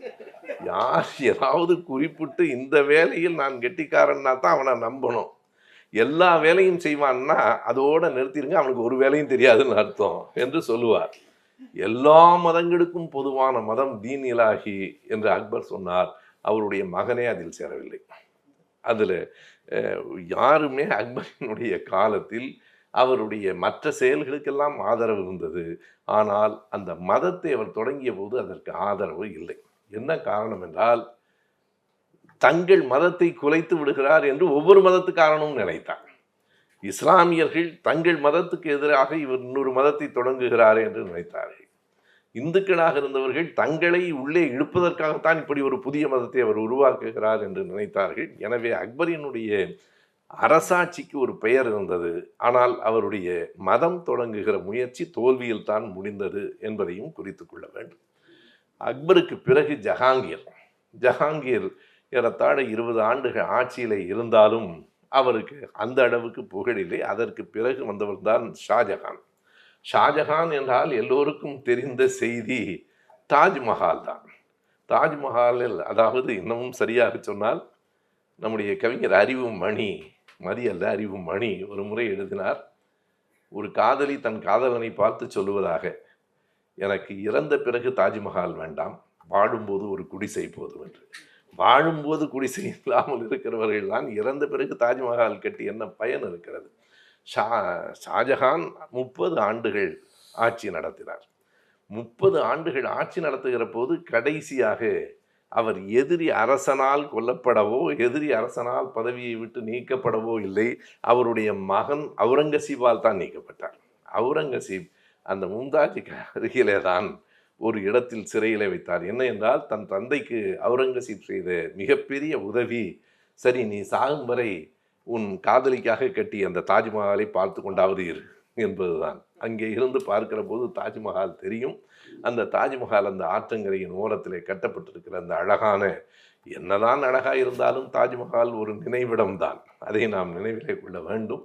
எனவே அந்த தாஜ்மஹாலை கட்டிய ஷாஜஹானுக்கு பிறகு வந்த அவுரங்கசீப் 48 ஆண்டுகள் வாழ்ந்தார். 48 ஆண்டுகள் ஆண்டார். இறக்கிற போது அவுரங்கசீபுக்கு வயது ஏறத்தாழ 90 வயது வரையில் அவுரங்கசீப் ஆட்சியிலே இருந்தார். நீங்கள் எண்ணி பார்த்தால் முகலாய சாம்ராஜ்யம் 181 ஆண்டுகள் நடைபெற்றது என்றாலும் அதில் ஏறத்தாழ 100 ஆண்டுகள் அக்பரும் அவுரங்கசீபும் மட்டுமே ஆண்ட காலம். அவுரங்கசீப் ஒரு 50 ஆண்டுகளும், அக்பர் ஒரு 50 ஆண்டுகளும், அவுரங்கசீப் ஒரு 48 ஆண்டுகளும் ஆண்டிருக்கிறார்கள். நான் படிக்க ஒரு வழி காட்டுவதற்காக, தொட்டு காட்டுவதற்காக சொல்லுகிறேன். என்னிடத்திலேயே அவுரங்கசீப் என்றே 2-3 புத்தகங்கள் இருக்கின்றன. ஒவ்வொரு புத்தகமும் 500 பக்கம் 600 பக்கம். அவுரங்கசீப்பை பற்றிய பல்வேறு பார்வைகள் அதில் இருக்கின்றன. நமக்கு நேரம் இல்லை. அதே போல அக்பர் என்று தனியாக அக்பர் குறித்தும் அவுரங்கசீப் குறித்தும் ஏராளமான புத்தகங்கள் ஆங்கிலத்திலும் தமிழிலும் இருக்கின்றன. கன்னிமரா நூலகத்துக்கு போனால் முகலாய சாம்ராஜ்யத்திற்கு ஒரு அடுக்கு நிறைய நூல்கள் இருக்கின்றன. அந்த 181 ஆண்டுகளில் இந்திய வரலாறு பற்றிய செய்தி. ஆனால் அப்படி ஏறத்தாழ கர்நாடக எல்லை வரையில் விரிந்த முகலாய சாம்ராஜ்யம் ஏன் தென்னாட்டுக்குள் வரவில்லை? இதுதான் பெரிய கேள்வி. தென்னாட்டுக்குள் வராததால் ஒரு நன்மை நடந்தது. நான் போன முறை பேசுகிற போதே நேரு அவர்களின் வரியிலிருந்தே குறிப்பிட்டேன். வட இந்தியாவில் இந்து முஸ்லீம் அரசியல் தான் நடந்தது. தமிழ்நாட்டில் அது பார்ப்பனர் அல்லாதார் அரசியலாக நிலை பெற்றது. அதனால் தான் பிழைத்தோம். அதான் அடிப்படையான உண்மை. அங்கே இருந்து ஏன் வரவில்லை என்றால், முகலாய சாம்ராஜ்யத்தை இன்னும் அவர்கள் மொழியிலேயே சொல்ல வேண்டுமானால் ஒரு முஸ்லீம் அரசை தடுத்து நிறுத்தியது விஜயநகர பேரரசு என்னும் இந்து சாம்ராஜ்யம். இந்த தென் பகுதியிலே விஜயநகர பேரரசு, அந்த விஜயநகர பேரரசு தான் முழுமையாக, அதிலும் குறிப்பாக 20 ஆண்டுகள் 1509 29 வரைக்கும் ஆண்டு கிருஷ்ணதேவராயனுடைய ஆட்சி மிகச் சிறப்பாக பேசப்பட்ட ஒரு ஆட்சியாக இருந்தது. அது இந்துக்களின் ஆட்சியா இஸ்லாமியர்களின் ஆட்சியா என்பது அல்ல. அது பொதுவாகவே கிருஷ்ணதேவராயரை இன்றைக்கும் வெளிநாட்டு ஆசிரியர்கள் எழுதுகிற போது கூட அவருடைய நேர்மையை, ஆட்சி திறனை, அவருடைய தோற்ற பொலிவை பாராட்டித்தான் எழுதியிருக்கிறார்கள். அந்த விஜயநகர பேரரசு ஒரு பெரிய வலிமையான அரசாக இருந்தது. அது பற்றிய செய்திகளை நாம் பேசியாக வேண்டும். நேருவும் அதை எழுதியிருக்கிறார். அக்பரினுடைய காலத்தில் நடைபெற்ற ஒன்று மிகச் சரியாக, இதை நான் சொல்ல மறந்துவிட்டேன். நேரு குறிப்பிடுகிறார், சதி என்கிற ஒன்றை அப்போதே தடுத்தார். மறுபடியும் ராஜாராம் மோகன் ராய் தொடங்கி தடுக்கப்பட்டது பிற்காலத்தில். அக்பரினுடைய காலத்தில் கணவன் இறந்து போனால் மனைவியையும் சேர்த்து எரிக்கிற அந்த கொடுமையை எதிர்த்தார். எழுதிவிட்டு நேரு எழுதுகிறார். இங்கே தான் நாம் நேருவோடு ஒன்றுபடுகிற இடம். அவர் எழுதுகிறார், அந்த தீனிலாகி மதத்திலும் கூட சடங்குகளெல்லாம் இல்லை என்று சொன்னாலும் ஒருவர் காலில் இன்னொருவர் விடுகிற, காலை தொட்டு கும்பிடுகிற, பாதங்களுக்கு முத்தமிடுகிற இழிவான மதப்பழக்கங்கள் எல்லாம் இருந்தன என்கிறார். எனக்கு அதில் ரொம்ப கவனமாக அது இழிவானது என்று நேரு குறிப்பிட்டிருக்கிற அந்த செய்தியை நான் எண்ணி பார்க்கிறேன். விஜயநகர பேரரசுக்கு வருகிற போது விஜயநகர பேரரசு மிகுந்த ஆளுமை உடையதாக, எல்லாவற்றையும் கட்டி காக்கிற திறன் உடையதாக, நிர்வாக கீர்த்தி உடையதாக இருந்தது என்றாலும் அந்த விஜயநகர பேரரசு நடக்கிற போது தான் இங்கே நாயக்கர்கள் ஆட்சி தொடங்கிற்று. நாயக்கர்கள் ஆட்சியிலே தான் பார்ப்பனர்களின் கொட்டம் தமிழ்நாட்டில் மிகுதியானது. இதை நாம் குறித்து கொள்ள வேண்டும். நாயக்கர்களின் ஆட்சி தான் மிக ஆபத்தான ஆட்சியாகவும் இங்கே இருந்திருக்கிறது. அந்த நாயக்கர்களின் ஆட்சி எப்படி வந்தது அதையும் நேரு அவர்கள் எழுதியிருக்கிறார். எப்படி சுந்தரபாண்டியனும் வீரபாண்டியனும் 13ஆம் நூற்றாண்டில் ஒருவருக்கொருவர் போரிட்டு கொண்டு அலாவுதீன் கில்ஜியை போய் பார்த்து மாலிகாபூர் தலைமையில் திரும்ப வந்து தங்கள் நாட்டை இழந்தார்களோ அப்படித்தான் இதுவும் நடந்தது. 13ஆம் நூற்றாண்டு 14ஆம் நூற்றாண்டின் தொடக்கத்தில் மூவேந்தர்கள் ஆட்சி முடிந்து போய்விட்டது. 1310 என்பது நாம் குறித்து கொள்ளலாம். பிறகு 52 ஆண்டுகள் மாலிகாபூர் தான் தமிழகத்திலே செல்வாக்கு மிகுந்த ஒரு அரசனாக விளங்கினான். இந்த 14ஆம் நூற்றாண்டோடு மூவேந்தர்கள் ஆட்சி முடிந்து விட்டாலும் மழை விட்டாலும் தூறல் விடுவதில்லை என்பது போல அவர்களினுடைய வாரிசுகள் தொடர்ச்சியாக சிற்றரசுகளாக அங்கங்கே இருந்தார்கள். பாண்டிய மன்னர்கள் எவ்வளவு பேர் இருந்தார்கள்? பஞ்சபாண்டியர்கள் என்று பெயர். பஞ்சபாண்டியன் என்கிற பெயர் அப்போதுதான் வருகிறது. 5 பாண்டியர்கள் ஒரே பாண்டிய நாட்டை 5ஆக கூறு போட்டு கொண்டு ஆண்டார்கள். அப்படி ஆண்ட ஒரு பாண்டியனுக்கும் சோழனினுடைய வாரிசுகளாக சிற்றரசாக இருந்த ஒரு சோழனுக்கும் இடையிலே மோதல் ஏற்பட்டது. ஒருவர் பெயர் சந்திரசேகர பாண்டியன், இன்னொருவர் பெயர் வீரசேகர சோழன். இந்த வீரமெல்லாம் பெயரில் தான், ஒரு ஆட்சியிலேயும் ஒரு செல்வாக்கும் இல்லாமல் மூவேந்தர்களினுடைய தொடர்ச்சியாக இருந்த காலம். எனவே சந்திரசேகர பாண்டியனுக்கும் வீரசேகர சோழனுக்கும் இடையிலே மோதல் ஏற்பட்டு அதிலே வீரசேகர சோழன் பாண்டியனினுடைய ஆட்சியை கைப்பற்றி கொண்டான். பாண்டியன் என்றால் அந்த 5ல் ஒரு பங்கு. அதற்கு பிறகு சந்திரசேகர பாண்டியன் கிருஷ்ணதேவராயரை போய் பார்க்கிறான். இங்கே தான் தமிழ்நாட்டின் வரலாறு மாறுகிறது. கிருஷ்ணதேவராயரை போய் பார்க்கிற போது கிருஷ்ணதேவராயர் ஒரு நல்லெண்ணத்தோடு நாகமநாயக்கன் என்கிற ஒரு தளபதியை அனுப்பி அதை சரி செய்து விட்டு வா என்று சொல்லி அனுப்புகிறார். அவன் எப்படி சரி செய்கிறான் என்றால், வந்து அந்த வீரசேகர சோழனை ஆட்சியிலிருந்து விலக்கிவிட்டு சந்திரசேகர பாண்டியனை அந்த இடத்தில் உட்கார வைக்காமல் தான் உட்கார்ந்து விடுகிறான். இப்படித்தான் மாறிட்டு பஞ்சாயத்துக்கு போகிற போது பல நேரங்களில் இதெல்லாம் நடக்கும். எனவே அவனை இவன் வீழ்த்தி விட்டு சந்திரசேகர பாண்டியன் ரொம்ப மகிழ்ச்சியோடு இருந்தால் நம் நாடு நமக்கு வரப்போகிறது என்று, உனக்கல்ல, இது இனிமேல் என் நாடு என்றான்.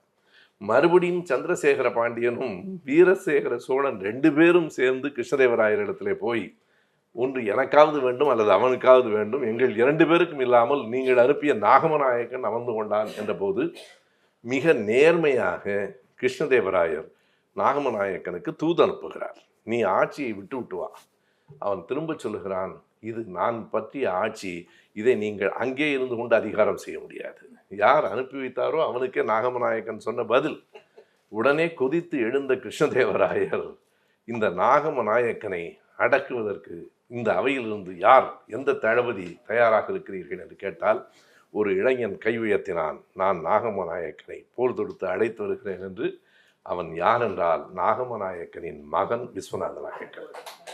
இங்கே நான் அமர்ந்திருக்கிற போது கூட ஐயா வெற்றியழகன் அவர்கள் முத்தமிழ்காவலர் விஸ்வநாதம் பெயர் பற்றி சொல்லி கொண்டிருந்தார். விஸ்வநாத நாயக்கன் தான் மகன்தான். நான் போகிறேன் எதற்காக என்றால், இந்த பேரரசுக்கு உண்மையாக இல்லை என்றால் என் தந்தையை விட இந்த அரசு தான் எனக்கு முக்கியம் என்று விஸ்வநாத நாயக்கன் தான் வந்து நாகமநாயக்கனை தன் தந்தையை கைது செய்து கொண்டு அழைத்து போனார். கிருஷ்ணதேவராயர் பாராட்டினார். பாராட்டிவிட்டு என்ன சொன்னார் என்றால், இவர்கள் 2 பேரையும் இனி ஒற்றுமையாக இருப்பீர்களா என்று கேட்டார். இவர்கள் 2 பேரும் மறுபடியும் ஒருவருக்குள் ஒருவர் சண்டை போட அந்த இடத்தில் கிருஷ்ணதேவராயர் சொன்னார், இவர்கள் ஒரு நாளும் உருப்படியாக ஆழமாட்டார்கள், எதற்கெடுத்தாலும் இங்கே ஓடி வருகிறார்கள். வேண்டாம், 2 பேரும் வேண்டாம், நாகமநாயக்கனும் வேண்டாம், விஸ்வநாத நாயக்கனே நீ ஆட்சியை நடத்து என்று அவன் கைக்கு போய் சேர்ந்தார். எப்படி கதை மாறிற்று! ஒரு திரைப்படத்தில் கூட இவ்வளவு சுவாரஸ்யமாக நடக்காது. எனவே விஸ்வநாத நாயக்கனை அமர்த்தி விட்டு நாகமநாயக்கனை விடுதலை செய்தார் கிருஷ்ணதேவராயர். அப்போது தொடங்கிற்று அந்த நாயக்கர்கள் காலத்தில் தான் முழுக்க ஆந்திராவிலிருந்து தெலுங்கு பார்ப்பனர்கள் இங்கே இறக்கப்பட்டார்கள். நிறைய தெலுங்கு பார்ப்பனர்களின் வருகை தமிழ்நாட்டில் நாயக்கர்கள் காலத்திலே தான் கூடுதலாக ஆயிற்று. இதற்கு நம்முடைய காலத்திலிருந்து ஒரு எடுத்துக்காட்டை சொல்ல வேண்டுமென்றால், நம்முடைய சிலம்பு செல்வர் மாப்போசி அவர்கள் தன்னுடைய மகன் திருமண பத்திரிகையை எடுத்துக்கொண்டு ராஜாஜி அவர்களை பார்க்க போகிறார். நமக்கு தெரியும் சிலம்பு செல்வர் ராஜாஜியினுடைய சீடர். இது நேரு எழுதாத கதை. நான் சொல்லுகிற போது இவற்றையெல்லாமா நேரு எழுதியிருக்கிறார் என்று யாராவது கேட்பார்கள். இது என் சொந்த கதை. அந்த ராஜாஜி இடத்துல போய் அழைப்பு கொடுக்கிற போது அப்போது மாப்போசி அவர்கள் திமுகவோடு இருந்தார். உடனே அந்த அழைப்புதழை பார்த்து விட்டு ராஜாஜி கோபமாக கேட்கிறார், ஓ நீரும் அவங்களோட சேர்ந்துட்டீரா, புரோகிதரெல்லாம் வச்சு கல்யாணம் பண்ண மாட்டீங்களான்னு கேட்குறார். ராஜாஜிக்கு அந்த கோபம் வருகிறது. அதற்கு மாப்போசி ஒரு விடை சொல்கிறார். அது நம்முடைய இந்த சொற்பொழிவோடு தொடர்புடையது. மாப்போசி அவர்கள் என்ன சொல்கிறார் என்றால், நீங்கள் மூதறிஞர், உங்களுக்கு தெரியாததில்லை. நான் அப்படியெல்லாம் நம்முடைய புரோகிதத்தை மதத்தை விட்டு விலகவில்லை. ஆனால் இங்கே யாராவது தமிழ் பார்ப்பனர்கள் வேதம் அறிந்தவர்கள் சரியாக புரோகிதம் சொல்லுகிறவர்கள் இருந்தால் நீங்கள் சொல்லுங்கள், நான் கேட்டுக்கொள்கிறேன். இங்கே இருக்கிறவர்களெல்லாம் தெலுங்கு பிராமணர்கள். தெலுங்கு பிராமணர்களை வைத்து நான் ஏன் நடத்த வேண்டும் என்று கேட்கிறார். என்ன செய்தி என்றால், அவருக்கு அவன் பார்ப்பனரா இல்லையா என்கிற அரசியல் அல்ல, தமிழரா தெலுங்கரா என்கிற அரசியல். மாப்போசி தொடங்கி வைத்த அந்த அரசியல் தான் குடிப்பெருமை என்கிற பெயரில் இன்றைக்கு மறுபடியும் இந்த மண்ணுக்கு வருகிறது. மிக கவனமாக, இவை எல்லாவற்றுக்கும் ஒரு தொடர்ச்சி இருக்கிறது. மாப்போசி அவர்களை பொறுத்த அளவு தமிழ் மீது பற்றுடையவர், ஆங்கிலத்தை கடுமையாக எதிர்த்தவர், சமஸ்கிருதத்தை ஏற்றுக்கொண்டவர். நான் சொல்வதற்கு ஆதாரம் இருக்கிறது. தமிழும் சமஸ்கிருதமும் என்றே அவர் ஒரு நூல் எழுதியிருக்கிறார். அதில் நான் ஒரு நிமிட செய்தியிலே கூட அம்மா சொல்லுகிற மாதிரி அதிலே சொன்னேன். தமிழும் சமஸ்கிருதமும் நூலில் 44வது பக்கத்தில் இருக்கிறது. என்ன எழுதுகிறார் என்றால், வழிபாடு சமஸ்கிருதத்தில் இருக்க வேண்டுமா, தமிழில் இருக்க வேண்டுமா என்று கேட்டால், இது கடவுள் மதம் தொடர்புடையது. இதில் மொழி ஆளுமை செலுத்த முடியாது. இதில் மதம்தான் வழிகாட்ட வேண்டும். மதத்தின் பின்னால் தான் மொழி செல்ல வேண்டும். எனவே வழிபாடு சமஸ்கிருதத்தில் இருப்பதில் எந்த பிழையும் இல்லை என்று மாப்போசி எழுதுகிறார். இந்த தமிழ் தேசியம் அங்கிருந்து தான் அப்படி வந்து சேருது. எனவே இங்கேயும் என்ன சொல்லுகிறார் என்றால், ராஜாஜி அவர்களிடத்திலே தெலுங்கு பார்ப்பனை வச்சு நான் நடத்த விரும்பலை, தமிழ் பிராமணர் இருந்தால் சொல்லுங்கள், நடத்துகிறேன் என்று குறிப்பிடுகிறார். ஏன் தெலுங்கு பிராமணர்கள் தான் புரோகிதம் சொல்லுகிற நிலைக்கு வந்தார்கள் என்றால், அதற்கு நாயக்கர் காலத்தில் வேறு இருக்கிறது. நாயக்கர் காலத்தில் இருந்துதான் அது தொடங்குகிறது. எனக்கு மறைந்த டாக்டர் மூர்த்தி அவர்கள் தான் ஒரு முறை என்னிடத்திலே சொன்னார், நாங்கள் நண்பர்களாக இருந்தவர்கள், சுபவி நீங்கள் நாயக்கர் காலத்தை முழுமையாக படித்து விடுங்கள். நாயக்கர் காலம்தான் நம்முடைய சமூக பண்பாட்டு அரசியலை புரட்டி போட்ட காலம் என்று சொன்னார். அது உண்மை. அப்படி நாயக்கர் காலம் வந்ததற்கு இந்த விஜயநகர பேரரசு ஒரு காரணம். ஆனால் அந்த விஜயநகர பேரரசு இஸ்லாமிய முகலாய அரசு உள்ளே வராமல் தடுத்தது. இந்த இடத்தில் தான் நேரு அவர்கள் எழுதியிருக்கிற அந்த அரசியல் நிகழ்கிறது. வடநாட்டில் இன்றைக்கும் இந்து முஸ்லீம் மோதல்கள் இருந்து கொண்டே இருக்கின்றன. தமிழ்நாட்டில் அது வரவில்லையே என்று வருத்தப்படுகிறார்கள் சிலர். இப்போதும் நீங்கள் எண்ணி பார்த்தால், நான் பொதுக்கூட்டங்களிலே எல்லாம் சொல்லுவேன், ரம்ஜான் என்றால் நமக்கு பக்கத்து வீட்டிலிருந்து பிரியாணி கண்டிப்பாக வரும். இங்கே மாமனும் மச்சானுமாகத்தான் இந்துக்களும் இஸ்லாமியர்களும் வாழ்கிறார்கள் என்பதுதான் சிலருக்கு வயிற்றெரிச்சலாக இருக்கிறது. ஏன் இந்த வேற்றுமை நமக்குள் வரவில்லை, இந்து முஸ்லீம் மோதல் ஏன் ஏற்படவில்லை என்று கேட்டால், முகலாய சாம்ராஜ்யம் தென்னாட்டில் விரிவடையவில்லை, இஸ்லாமியர்கள் இங்கே ஆட்சி நடத்தவில்லை. எப்போதும் ஆட்சி நடத்தினால் அதற்கு எதிரான ஒரு போக்கு இயல்பாக வரும். ஆங்கிலத்தில் அதை ஆன்டி இன்கம்பன்சி என்று சொல்லுவார்கள். அந்த ஆட்சிக்கு எதிரான ஒரு போக்கு வரும். ஆட்சிக்கு எதிரான போக்கை உருவாக்குவது எளிது. யார் ஆட்சியில் இருந்தாலும் எதிர்க்கட்சியினருக்கு அது இயல்பாக முடியும். எனவே இஸ்லாமியர்கள் ஆண்டபோது பாருங்கள், நம் இந்து மதத்தை அவர்கள் சிதைத்து விட்டார்கள் என்று இஸ்லாமியர்களுக்கு எதிரான ஒரு போக்கு வடநாடு முழுவதும் பரப்பப்பட்டது. இப்போதுதான் கொஞ்சம் கொஞ்சமாக அங்கு மாற்றம் வருகிறது, இன்னமும் முழுமையாக வரவில்லை. அதனாலே தான் அவர்கள் குஜராத்தில் தொடர்ந்து வெற்றி பெற முடிகிறது. அதனால் தான் மத்திய பிரதேசத்தில் வெற்றி பெற முடிகிறது. எனவே அந்த மத மோதலாக இல்லாமல், இது மதங்களுக்கு இடையிலான மோதல் அல்ல, இரண்டு கருத்தியல்களுக்கு எதிரான மோதல் என்பது தமிழ்நாட்டில். ஆரியமா திராவிடமா என்பதுதான். ஆரியம் சரியா திராவிடம் சரியா, இரண்டும் இருவேறு கருத்தியல்கள். ஆரியம் என்பது ஆதிக்க கருத்தியல், திராவிடம் என்பது சமத்துவ கருத்தியல். நான் பல முறை பல இடங்களில் திரும்ப திரும்ப சொல்லிக் கொண்டிருக்கிறேன், திராவிடம் என்பது மொழியின், இனத்தின், நிலத்தின் பெயரை குறித்தது உண்மைதான். ஆனால் இன்றைக்கு அது ஒரு கருத்தியலாக உருப்பெற்று எழுந்திருக்கிறது. எனவே அந்த திராவிட கருத்தியல் இங்கே வலிமை பெற்றதற்கு காரணம், முகலாய அரசுகள் இங்கே வரவில்லை.